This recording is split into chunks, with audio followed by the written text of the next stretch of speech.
All right, so let's tackle this question this morning. Jose is in danger of respiratory arrest following the administration of a narcotic analgesic. An arterial blood gas value is obtained. Nurse Oliver, who is you, would expect the PaCO2 to be which of the following values? All right, so you want to ground yourself in the question and ask, okay, what is this question really asking me? And I'll talk about that after you select your answer, you pause, select your answer.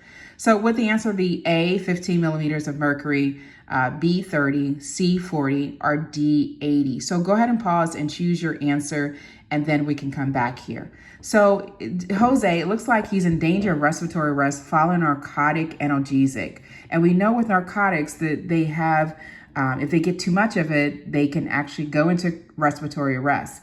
Narcotics are CNS depressants. And so we're looking at, okay, what is the normal function of the lungs? Because we have respiratory arrest, so we need to remember what's the normal function. What is the normal function? It helps to take in oxygen and blow out carbon. So respiratory arrest means their status, their lung status is not normal. It's lower, it's not doing the function that the lungs normally do.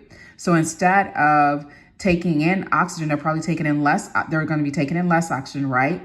And then as far as carbon, instead of blowing it out, they're going to be retaining it, right? So let's go to our values here. So when we talk about retaining, we think that must be high. They're retaining acid, so they're going to be high.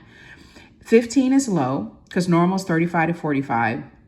30 is still low, right? So we have two values that are low. One is lower.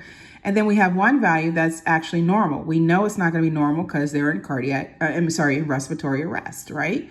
And so we already said they would be retaining acid or carbon dioxide. And the only one that is high is the D80, right? So it's through a process of understanding what the lungs normally do. And when they're in trouble, they're going to be doing the opposite, right?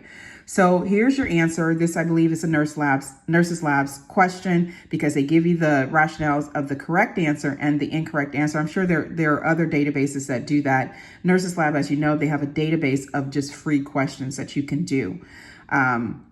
And so one of my clients actually told me a while ago that I understand now why you encourage me to read the rationales, because they actually help you to answer other questions.